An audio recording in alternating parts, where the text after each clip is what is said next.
കേരള ബ്ലാസ്റ്റേഴ്സിന്റെയും പഞ്ചാബിന്റെയും മത്സരം കാണാൻ വേണ്ടി ഇന്ന് സ്റ്റേഡിയത്തിൽ പോയവരാണ് നിങ്ങളെന്നുണ്ടെങ്കിൽ എനിക്ക് എഴുന്നേറ്റ് നിന്ന് നിങ്ങൾക്കൊരു സല്യൂട്ട് തരാൻ തോന്നുന്നുണ്ട് കേട്ടോ. കാര്യം എന്താണെന്ന് വെച്ച് കഴിഞ്ഞാൽ ഈ മത്സരം കണ്ടുകൊണ്ടിരിക്കുന്ന സമയത്തൊക്കെ ഞാനിങ്ങനെ ആലോചിച്ചൊരു കാര്യം എന്താണെന്ന് വെച്ച് കഴിഞ്ഞാൽ ഞാൻ ടി വിയിലാണല്ലോ കാണുന്നത്. ഒരു സ്വിച്ച് അമർത്തി കഴിഞ്ഞ് കഴിഞ്ഞാൽ എനിക്കത് ഓഫാക്കാം. പക്ഷെ നിങ്ങളുടെ അവസ്ഥ അങ്ങനെയല്ല. നിങ്ങൾ ട്രാവൽ ചെയ്ത് നിങ്ങളുടെ ഒരു ഇത്രയും എഫേർട്ട് എടുത്ത് നിങ്ങൾ പോയിരുന്ന് കണ്ടിട്ട് കളിയിൽ കേരള ബ്ലാസ്റ്റേഴ്സ് ഒട്ടും ശ്രമിച്ചില്ലെന്നോ അല്ലെങ്കിൽ അങ്ങനെ പറഞ്ഞ് താഴ്ത്താനോ ഒന്നുമല്ല ഞാൻ വരുന്നത്. പക്ഷേ ആദ്യത്തെ 2 ഗോളുകൾ എടുത്ത് നോക്കിക്കഴിഞ്ഞ് കഴിഞ്ഞാൽ, ഞാൻ മൂന്നാമത്തെ ഗോളിലേക്കൊന്നും പോകുന്നില്ല, ആദ്യത്തെ 2 ഗോളുകൾ മാത്രം എടുത്ത് നോക്കിക്കഴിഞ്ഞ് കഴിഞ്ഞാൽ അവർക്ക് ഗോൾ അടിക്കാൻ താല്പര്യം പോലും ഇല്ലായിരുന്നു. നമ്മളാണ് ഇട്ട് കൊടുത്തിട്ട് മക്കളെ ഗോൾ അടിക്കടാ പറയണത്.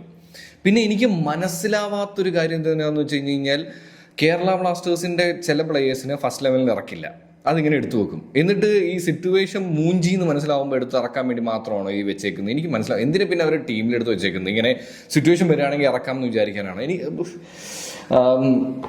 അതുപോലെ കളിയുടെ ഇടയിൽ ഇങ്ങനെ ഞാനിങ്ങനെ ആലോചിച്ചു കേട്ടോ. എന്ന് വെച്ചാൽ ഫാൻ കോഡിന് ഏകദേശം 200-നുള്ളിലാണ് സബ്സ്ക്രിപ്ഷൻ എടുത്തത്. അതാണ് ഞാൻ ആദ്യമേ പറഞ്ഞത്. ആ സബ്സ്ക്രിപ്ഷൻ എടുത്തത് പാഴായി പോയോ എന്ന് ഞാൻ ചിന്തിച്ചാലും സത്യം പറഞ്ഞു കഴിഞ്ഞാൽ 100-300 രൂപയുടെ ടിക്കറ്റ് എടുത്ത് സ്റ്റേഡിയത്തിനകത്ത് കളി കാണാൻ കയറിയവരുടെ അവസ്ഥ അപ്പം എന്തായിരിക്കും?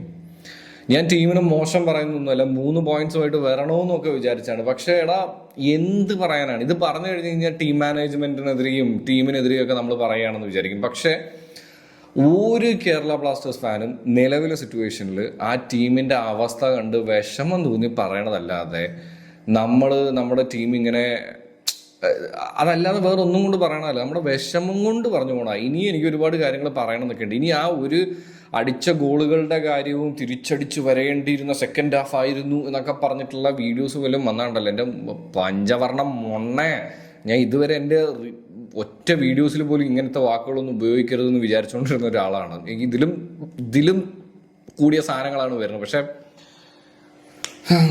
ഞാൻ പറയുന്നില്ല, എല്ലാം നമ്മുടെ ക്ലബിൻ്റെ നല്ലതിനാണല്ലോ എന്ന് ആലോചിക്കുമ്പോഴാണ് ഒരു സന്തോഷം.